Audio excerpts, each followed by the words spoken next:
At 72, Raymond Keller knew better than to panic on a trail. He had spent half his life walking the quiet foothills around the Cascades, moving at his own steady pace, stopping when his knees told him to, turning back whenever the weather darkened.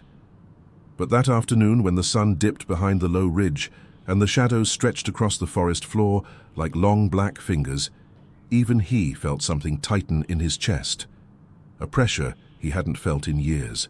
He had meant to take the short loop, 40 minutes, maybe 50 if the arthritis flared, but at a fork where the wooden signposts had fallen, he took the path that felt right, the one that curved gently downhill. A wrong turn never looks like one when you first take it.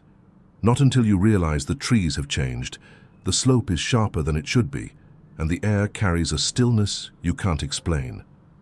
Raymond tried to keep calm, but the ground beneath the pines grew uneven, scattered with loose stones.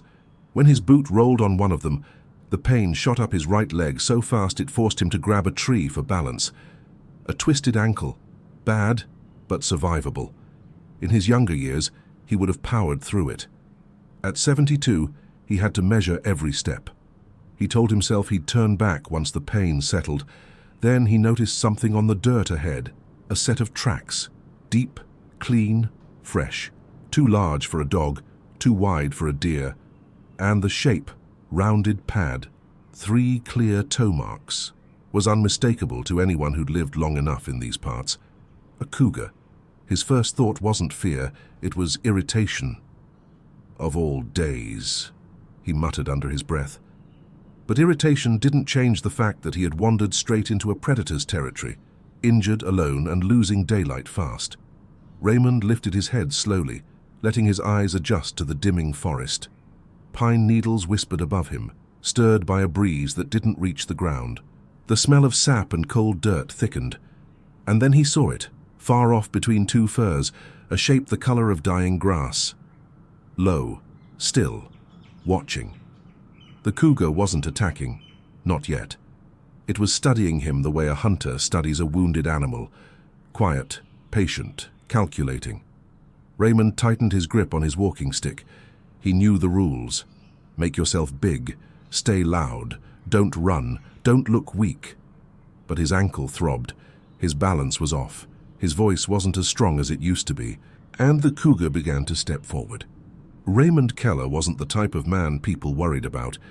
At 72, he still split his own firewood, tended a small vegetable garden behind his house, and walked the easy foothill trails 3 or 4 times a week. Neighbors often joked that he moved slower than he used to, but he moved, something many men his age had already given up on. His doctor had warned him about the arthritis creeping into his right knee, and Raymond had learned to listen to it the way someone listens to an old grandfather clock, a reminder of time, not a reason to stop living. He had lost his wife 7 years earlier, and routines were what kept him steady. Coffee at 6, short walk by 9, errands in the afternoon. The trail that looped around Pine Hollow had become his favorite place to clear his mind. It wasn't steep, wasn't remote, wasn't dangerous, a path for retired people, for families, for anyone who wanted fresh air without the risk. Raymond chose it because it made sense. Predictable, familiar, safe. That day had felt no different. The temperature was cool but not cold, the sky pale and cloudless, the air smelling faintly of pine resin. He parked his truck in the usual spot, slipped his small water bottle into his jacket pocket, and took his walking stick, the polished oak one his daughter had given him last Christmas. He expected 40 minutes out, 40 back, then dinner and a quiet night at home. But a small detail changed everything. A windstorm earlier in the week had knocked down 2 of the trail's wooden signposts. The familiar arrow pointing toward the short loop was lying on the ground, half buried under needles and dirt. Raymond didn't notice it.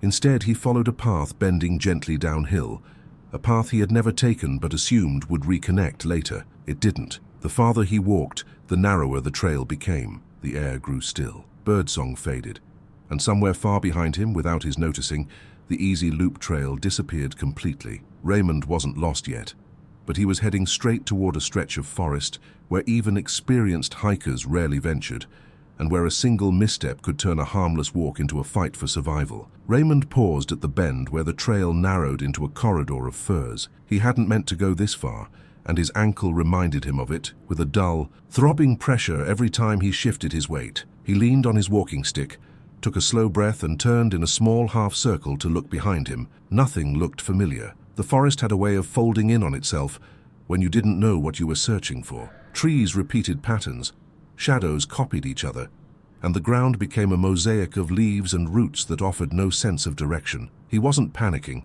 not yet, but he felt the first stirrings of concern trace the edges of his thoughts. He tried retracing his steps mentally. He had followed the path downward, then right, then another slight decline. It shouldn't have led anywhere dangerous. He'd walked these foothills for more than a decade. Even the wilder sections weren't truly remote. A highway was only a few miles east, and a cluster of vacation cabins dotted the region. Civilization wasn't far, but the deeper he went, the more the forest swallowed the signs of it. Raymond tested his ankle again, shifting weight carefully. Sharp pain flickered through his foot like a spark. He winced, gripping the walking stick. He'd twisted the same ankle years ago, helping his brother move a sofa, and the old injury had never fully forgiven him. Age made weaknesses louder. "All right," he murmured to himself, voice low but steady. "Back the way you came." He chose a direction, what he thought was roughly uphill, and began moving slowly, dragging the injured foot slightly to avoid jolting it. His breath came deeper now, not from exhaustion, but from the careful calculation of each step. The forest floor wasn't kind to the injured. Loose stones, shifting soil, patches of moss that pretended to be solid until you stepped on them. He walked for maybe 10 minutes before he noticed it. Silence. Not the natural quiet of a late afternoon forest. This was different, a held breath in the air itself. No birds, no small rustles, no distant chatter of squirrels, just stillness, heavy, expectant. Raymond's skin prickled. He slowed, letting his senses stretch outward. The trees around him stood tall and rigid, their branches unmoving despite the faint breeze higher above. The pine smell felt stronger than before, almost metallic. The kind of silence that makes older instincts stir, instincts he hadn't relied on since he was a young man in Oregon backcountry. Then he saw the marks. On a fallen log a few feet ahead, long pale streaks sliced through the bark. 4, maybe 5, uneven grooves dug deep by something with intent. They looked fresh, too fresh. Sap still glistened around the edges. Raymond's heartbeat began to thrum in his ears. He knew what made scratches like that. Cougar territory wasn't a myth in these woods. Rangers posted warnings every spring, talking about sightings, about livestock attacks. Most people dismissed them. It had been years since any real incident with a human. But older people, especially those who'd been here long enough, remembered stories. Stories of hikers who made the wrong sound, the wrong move, who looked too small or too injured to be ignored. Raymond swallowed, eyes tracing the forest ahead. Another 10 yards forward, he saw the tracks. Large paw prints sunk deep into softer soil, the shape unmistakable. A cougar had passed through recently. Very recently. Within the hour, he guessed. His mouth dried. He turned his head slowly, not wanting sudden motion. His right knee stiffened, locking for a moment before loosening again. His ankle protested with a pulse of pain that traveled all the way up his shin. He tightened his grip on the walking stick, feeling suddenly aware of how little weight the polished oak could bear if something heavy collided with him. "Keep moving," he whispered to himself. Movement meant sound. Sound meant presence. Presence meant you weren't prey. He walked more upright now, shoulders squared despite the ache. He forced himself to drag the stick loudly across the ground every few steps, making the kind of deliberate noise hikers are taught to make in mountain lion country. He didn't want to feel small. He didn't want to look injured, though he very much was. The forest twisted again, branches interlocking overhead to form a tunnel of dim green light. His eyes strained to adjust. Then, somewhere off to his left, a twig snapped. Not the light crackle of a squirrel, not the dry leaf pop of a deer. A deliberate single break. Slow, heavy. Raymond froze. His heartbeat thudded so loudly he could feel the pulse in his fingertips. He turned his head just enough to widen his field of vision without shifting his feet. He scanned the low brush, the dips between the trunks, the spaces where shadow pooled deepest. At first, he saw nothing. Then his eyes caught a shape, so still it looked like part of the forest itself. A muted tan body low to the ground, muscles coiled but not yet tightened. 2 ears raised, angled toward him. A long tail curved behind it, the tip flicking once, slowly. A cougar, less than 40 yards away, watching him. Raymond's breath hitched. His instinct screamed at him to run, but he knew better. Running triggered chase. Running made a predator curious. Running, with an injured ankle and 72-year-old joints, wasn't just stupid.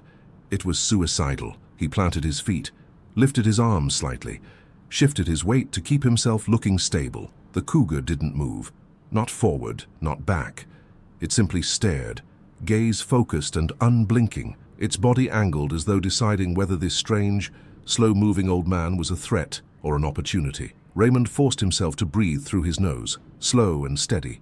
His chest rose in controlled swells. Predators read fear through movement. His father had taught him that when he was a boy. Bears climb, wolves test, cougars wait, he'd said. They watch you until you tell them what you are. Raymond cleared his throat, gathering the breath he needed. His voice wasn't loud, but it cut through the stillness with a firmness he didn't actually feel. "Not today," he said. The cougar's ears twitched. He raised the walking stick slightly, making himself look taller, broader. He tapped it twice against a nearby trunk. Sharp, echoing knocks. The cougar lowered its head, not in submission but in calculation. Raymond felt the tremble in his legs, but he steadied it. He widened his stance. He knew this wasn't over. The animal hadn't retreated. It was assessing, and Raymond still had to move. He took a careful step backward. The cougar didn't react. Another step, then another. He didn't turn his back, didn't look away. The forest was too quiet to trust blind steps, but he had no choice. His ankle burned with every shift. Sweat pricked his spine despite the cool air. The cougar finally moved, but not toward him. It stepped to the side, disappearing behind a set of trees, its movements slow, controlled, silent. Raymond didn't breathe for several seconds. Then it returned, the same distance behind him now, but circling, not losing interest, positioning. Raymond's pulse thumped hard in his throat. He realized something then, something cold and sharp. He wasn't just in cougar territory.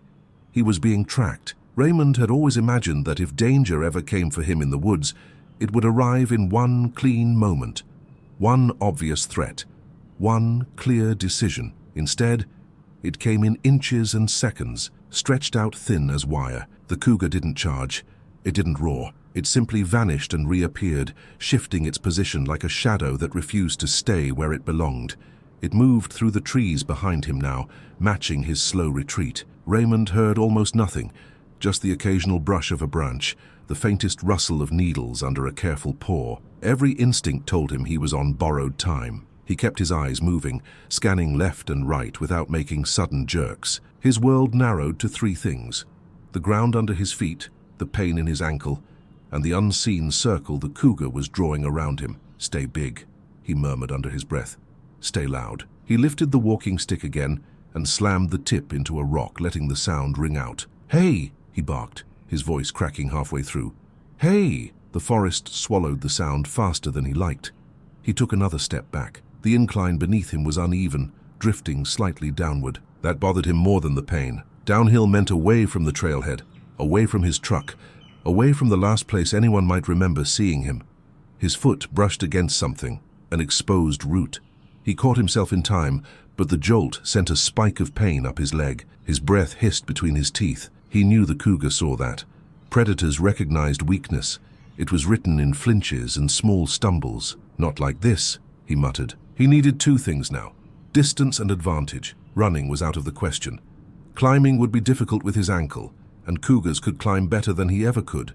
But height, even a little, might matter. He scanned the area behind him and spotted a slight rise, a low, rocky mound dotted with scrub and roots. It wasn't much, but it was something. Higher ground meant more visibility. If he could get there, he'd at least see the animal coming from more than one direction. Raymond edged sideways toward it, moving in short, measured steps. The forest seemed to hold its breath alongside him. Another soft sound to his right. When he glanced over, he caught another glimpse of tan fur weaving between the trees. Closer now, maybe 30 yards. The cougar's tail swayed slowly, a metronome ticking out the seconds between caution and commitment. "Get loud," Raymond whispered. He dragged his walking stick across a cluster of rocks, creating a sharp scraping sound. "Go on," he shouted, voice stronger this time. "Get out of here." The cougar paused, its head lifted a fraction higher. It was listening. Raymond reached the base of the rocky rise and tested it with his good foot. Loose stones shifted, but the structure held. He planted the stick and used his arms as much as his legs, hauling himself up in short bursts. Each move sent pain through his ankle, but pain wasn't new. He'd lived with it in one form or another for years. This was just louder. By the time he reached the top of the mound, only 6 or 7 feet higher than the surrounding ground. His breathing had deepened, and sweat dampened the back of his neck. He turned slowly, forcing himself to confront the view. He saw the cougar almost immediately. It had closed the distance while he climbed, slipping from tree to tree with fluid, controlled motions.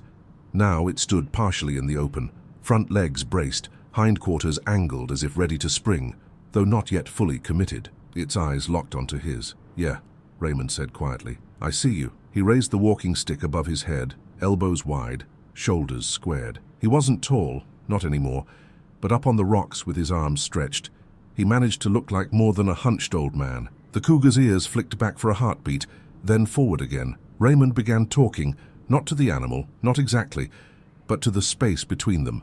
His words came out in short bursts, less about meaning and more about rhythm.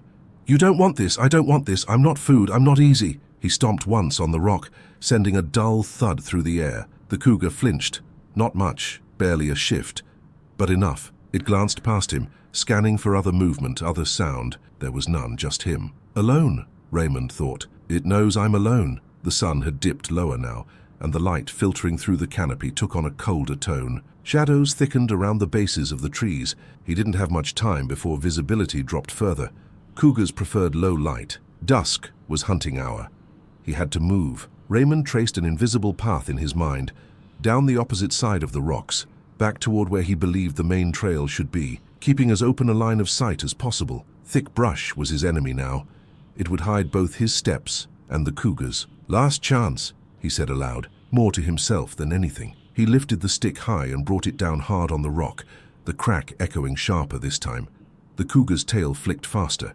Its muscles tightened. For a second, Raymond thought he had made a mistake, that the noise would push the animal from curiosity into aggression. Instead, it took a single step backward, then another, still facing him. It wasn't leaving, but it wasn't closing in either. "That's it," Raymond breathed. "You stay there. I'll go." He began to back down the far side of the rise, moving carefully, never turning his back completely. Loose gravel skidded under his boot. He corrected, weight shifting to his good leg. His injured ankle screamed in protest. Halfway down, he lost sight of the cougar behind the top of the rocks. That bothered him more than seeing it.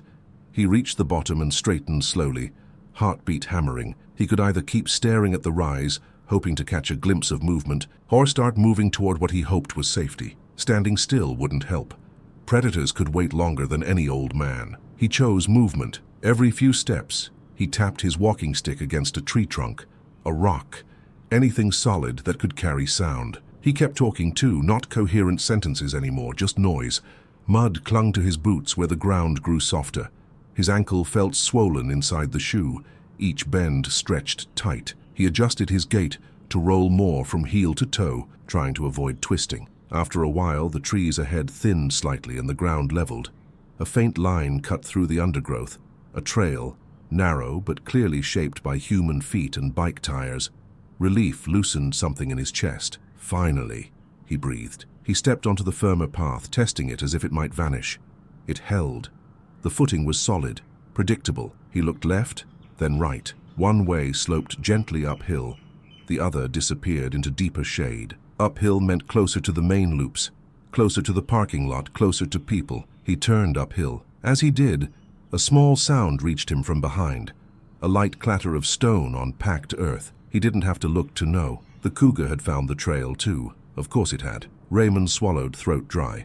He couldn't outrun it, but he could keep moving, keep making noise, keep reminding the animal that this wouldn't be easy. He squared his shoulders, tightened his grip on the walking stick, and began to walk. One step, then another. Behind him, unseen but not forgotten, something padded softly along the same path, matching him stride for stride as the forest slowly darkened around them both. Raymond had walked the Pine Hollow trails hundreds of times, but never like this, never with every step measured in pain, never with the deliberate noise of his stick tapping the earth, never with the creeping certainty that something alive and patient and perfectly adapted to this forest was following the rhythm of his footsteps. The trail ahead curled gently along the slope, a ribbon of dirt packed by years of use, but the trees flanking it were dense, their shadows deepening as late afternoon slid quietly toward dusk. He kept his eyes forward and his ears open, Though he knew the latter wasn't worth much, his left ear had faded in clarity years ago, the price of too many factory shifts in his youth. The right still worked, but the forest wasn't giving him much.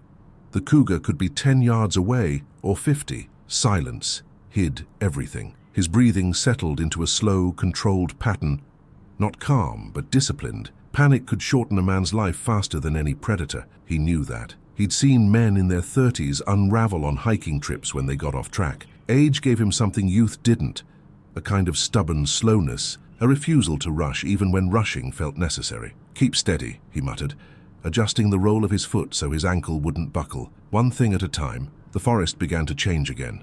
The trees spaced farther apart, letting more yellow-grey light seep in. That should have comforted him, but it didn't.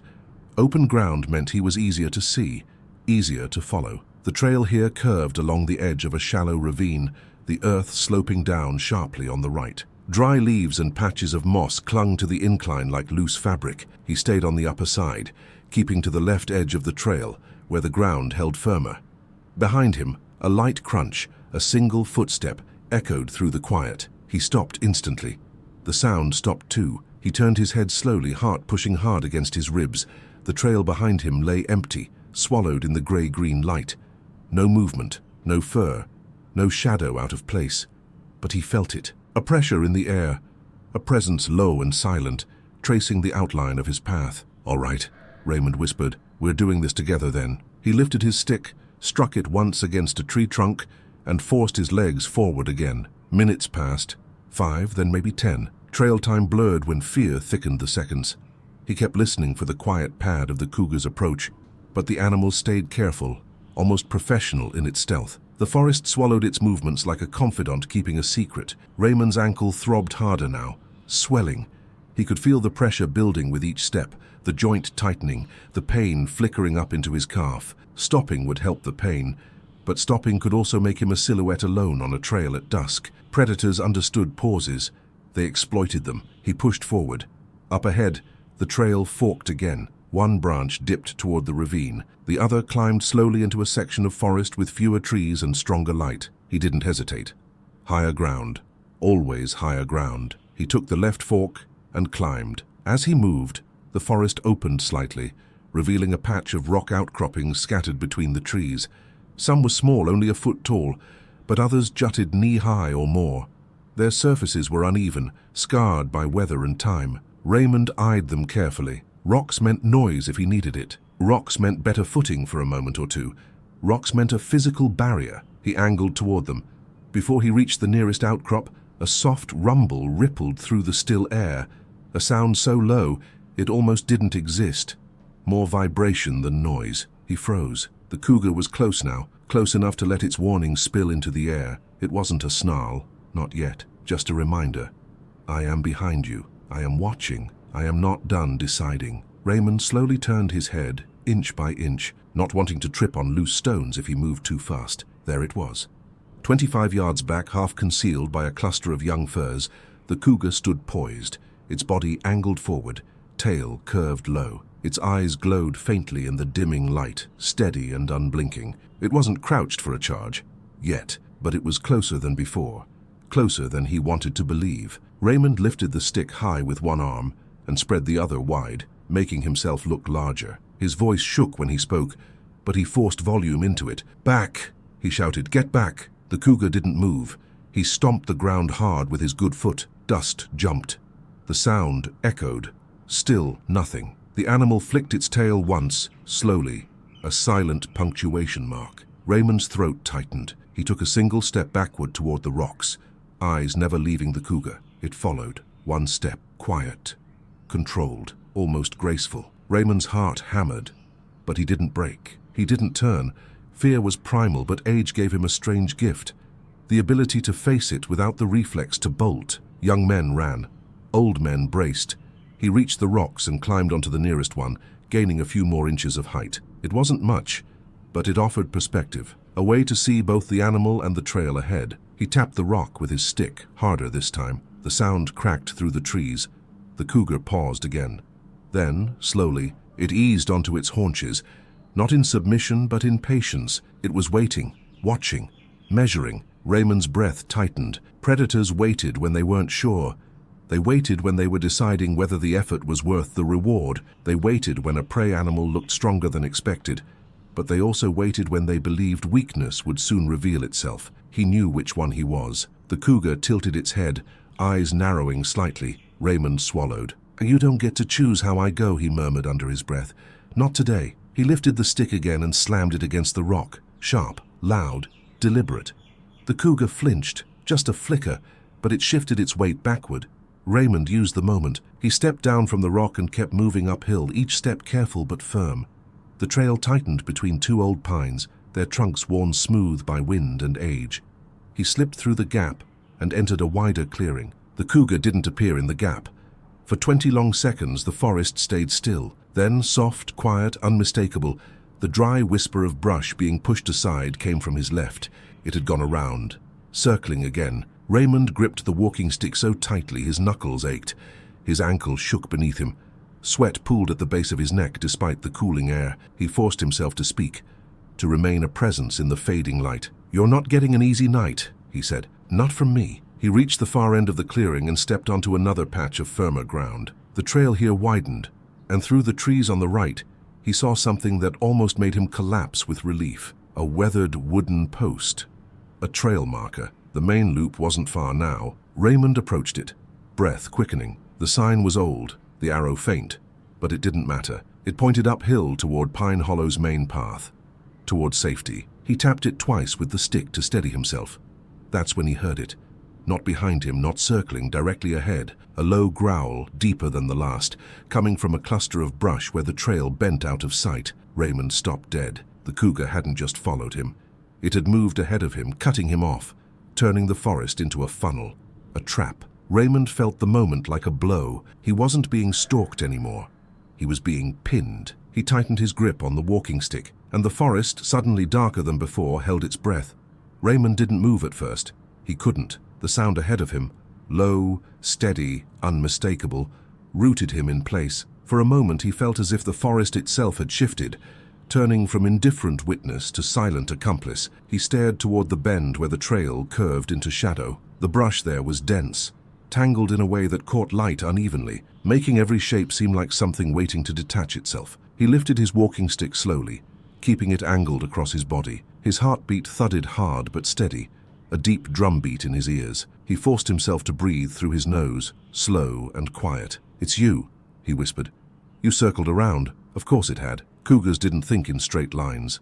They thought in strategies, in angles, in terrain. Raymond had spent the last hour trying to keep the animal behind him, and in doing so he had forgotten the simplest truth. A predator didn't need to follow its prey.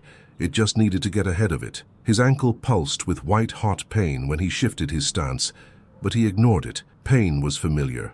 Fear was familiar too, though this was a kind he hadn't felt since he was a young man.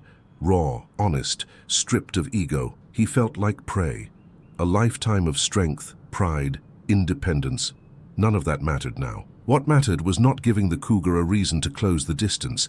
He took one cautious step backward. A branch in the brush ahead trembled. Subtle, deliberate. Raymond's breath stalled. He scanned the shadows, letting his eyes adjust to the shifting dimness. The light was fading faster now. Dusk had dropped into the trees, turning the world into a series of dark shapes and thin slivers of pale sky. He raised the walking stick higher. "You don't want this," he said, voice firm even as his throat tightened. "Go on." Silence. Not a full silence, but the silence of something listening. Raymond knew he needed to break that stillness. Sound meant presence. Presence meant confidence, and confidence might keep him alive. He drew in a breath and struck the walking stick against a nearby rock. The crack echoed sharper than he expected. The brush ahead shifted. A low shape emerged, not fully, just enough for him to see the faint outline of a head, the curve of a shoulder, the suggestion of a tail. The cougar's body blended so perfectly with the fading light that it seemed carved from the forest floor. It wasn't crouched to spring, not yet, but its weight had shifted forward, muscles tightening in slow preparation, watching, deciding. Raymond's fingers tightened around the stick until his knuckles burned. He needed to keep distance. He needed to keep moving uphill. But moving blindly into a predator's sightline was a gamble. he wasn't sure he could make with one good leg. He took a step sideways, keeping his upper body broad, his voice loud. "Back! Get back!" The cougar didn't retreat, but it didn't advance either. Its ears twitched once at the sound, flicking toward him with quick precision. Raymond felt sweat slide down between his shoulder blades. Every instinct he had screamed for him to freeze, to minimize himself, to disappear. But logic, hard-earned, aging, stubborn logic, told him the opposite. Stillness didn't save prey. Stillness trapped it. He needed to force the cougar into uncertainty. He raised his arms again, walking stick-pointed diagonally upward, widening his stance despite the pain in his ankle. The effort sent a tremor through his leg, but he held firm. "You hear me?" he said. "I'm not going down easy." Whether it understood the words didn't matter. It understood the tone. He stomped once. Loud, deliberate. His ankle flared, but he bit back the sound of pain. The cougar leaned back a fraction, weight shifting to its rear legs. A moment, a breath. That was his chance. He stepped sideways again, toward the outer edge of the trail, where the earth rose slightly, giving him better footing. The cougar's head followed the motion, but it didn't move from its place in the brush. "Good," Raymond muttered. "Stay there." He kept sliding laterally along the trail until the path bent into a straighter stretch. The forest here grew thinner. Trees stood wider apart, the undergrowth lower. The fading light left the terrain clearer, even if only by degrees. He backed up another step, then another. Finally, the cougar's shape blurred back into shadow. It hadn't left. It had simply settled into a place where the forest swallowed it whole. Raymond didn't trust the moment. Shadows lied. He knew the animal was still there, still watching, but distance was distance. And distance meant he had a handful of seconds to make a decision. He turned slightly, angling his body to face uphill, and began to move. Slow, deliberate steps that favored his good leg. Each footfall sent a vibration through his ankle that radiated into his calf. He gritted his teeth and forced the pain into the background. Pain was noise. Noise could be ignored. He kept talking as he climbed, not to the cougar, not really. To himself, to the part of his mind that needed the sound. "Keep going, don't freeze. You've walked harder trails than this. You've worked through worse pain, one step at a time." The trail angled upward at a gentle slope, but every rise felt like stairs. His breathing deepened. Sweat dampened his shirt despite the cooling air. Once or twice his vision blurred around the edges, but he blinked hard to sharpen it. Behind him, somewhere in the quiet, a twig snapped. Not loud, but close. He didn't turn. Turning invited hesitation. Hesitation invited a pounce. Instead, he struck his walking stick against a fallen log with a loud, commanding whack. The sound burst through the forest, bouncing off trunks and stones. He waited. Nothing, but the nothing felt thick. An emptiness pressed tight with attention. Raymond breathed through his teeth and kept climbing. A few minutes later, he didn't know how many exactly, something shifted in the air. A faint, almost imperceptible drift of cooler wind brushed the side of his face. The scent of the forest changed too, from the thick smell of pine and sap to something more open, more familiar. Then he saw it through the thinning trees, the main trail, a long, wide strip of packed dirt. Firm, clear, safe. Raymond's breath broke out in a ragged sigh, half relief, half disbelief. His eyes stung, but he didn't dare slow down. The forest behind him remained too quiet, too focused. He reached the edge of the trail and stepped onto it, the sound of his boots shifting on the packed ground, louder than anything he'd heard in an hour. He struck his stick once more against the earth. "Keep your distance," he murmured. No growl answered. No twig snapped. No brush trembled. But Raymond knew better than to believe the cougar was gone. Predators didn't vanish. They waited. He straightened, wiped sweat from his brow, drew a deep breath, and began moving up the broad, familiar trail toward the parking lot, toward his truck, toward home. He didn't look back yet. He knew he could only afford to look back once, when he was absolutely sure he had made it out. Raymond hadn't realized how much he'd come to trust the feel of the main trail until he stepped fully onto it.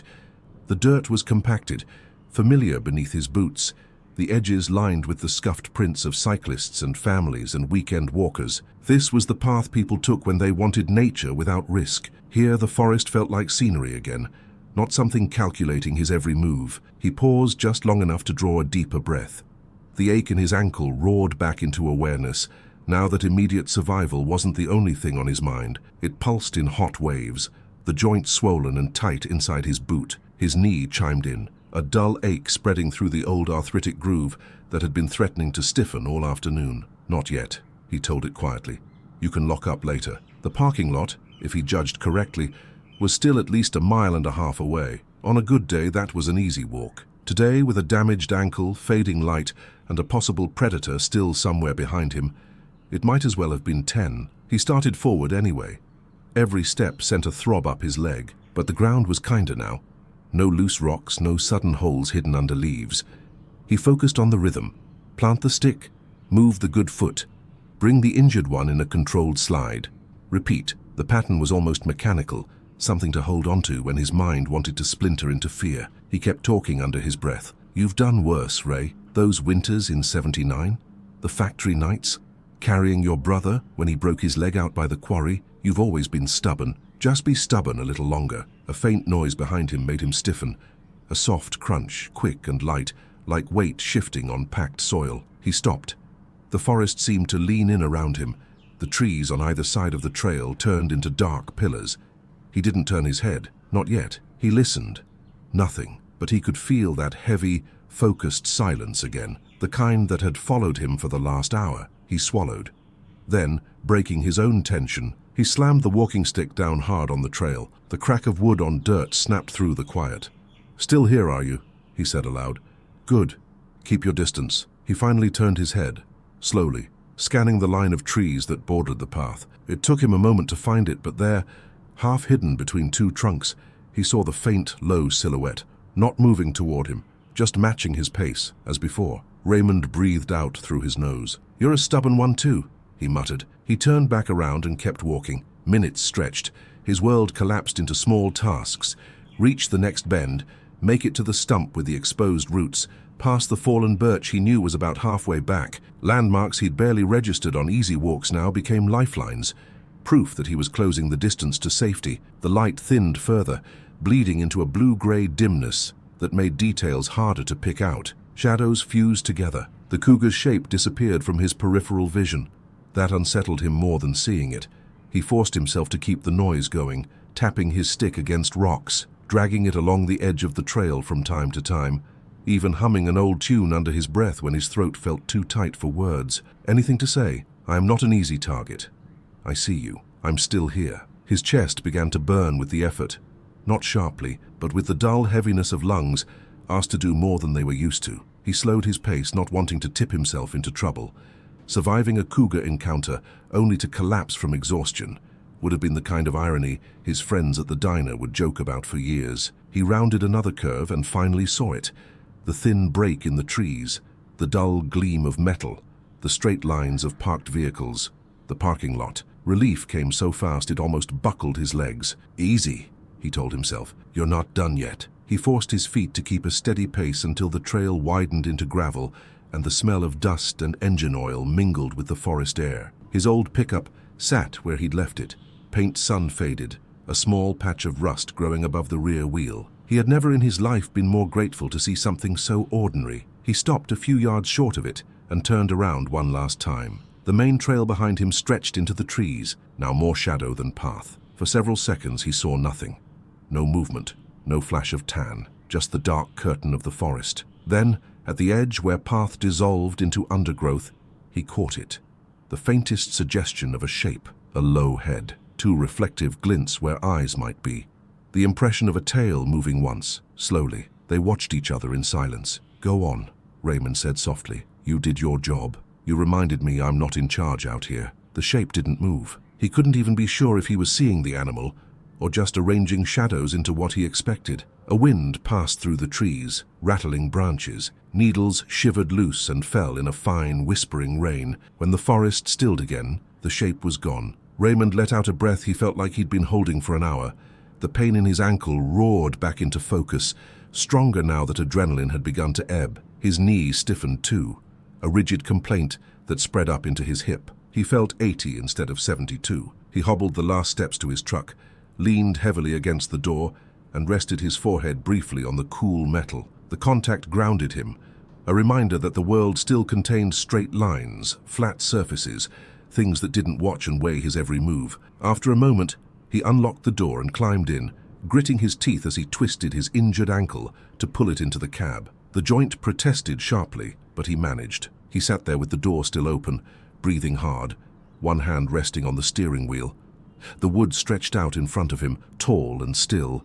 He thought about starting the engine right then, about driving straight home, pretending this had been just another walk gone slightly wrong, but the image of his daughter flashed through his mind, the way she always frowned when he brushed off his aches, the way she'd once told him, "One day, you're not going to tell anyone something happened, and that's the day it'll matter most." He looked back at the trailhead sign, its paint peeling, the words "Warning Mountain Lion Country" barely visible in the dim light. "Yeah," he said quietly, "I guess you were serious about that today." He reached for his phone with a stiff, slightly trembling hand. Before he drove anywhere, before he forgot details, before the fear faded and left only the instinct to minimize, he knew he had to do something he hadn't always been good at. Tell someone what had happened. Admit that for a while out there, he hadn't been the one in control. Raymond didn't tell the story for attention. He told it because once the fear settled and the adrenaline drained from his limbs, something quieter replaced it, an understanding he hadn't expected. Survival wasn't just strength or skill or stubbornness. It was humility. It was knowing when you were small and accepting it without surrendering. The ranger who answered his call listened carefully, asked a few pointed questions, then said what Raymond had already suspected. The Cougar had never fully committed to an attack. It had followed, watched, measured. Older hikers, the ranger said gently, move differently, sound different. Predators pick up on that, but you handled it exactly the way you should have. Raymond didn't feel like he had handled much of anything. His ankle throbbed for days afterward. His knee locked up the next morning, making him walk with a stiffness he hadn't felt in years. His daughter hovered over him more than usual, and yet none of that bothered him. What stayed with him was the quiet moment near the parking lot. The stillness when he'd turned to look back and thought he'd seen the animal one last time. Not close, not threatening, just present, a final reminder. For weeks, he avoided Pine Hollow, choosing sidewalks and neighborhood loops instead. But eventually, on a clear, cool morning, he drove back, not to conquer anything, not to prove the trail wrong or himself right, just to walk a little, to breathe the air that smelled of pine and earth and time. He stayed on the main loop that day. He didn't venture downhill, and when the wind rustled the undergrowth, he listened, not with fear, but with respect. The forest owed him nothing, and he owed it the same.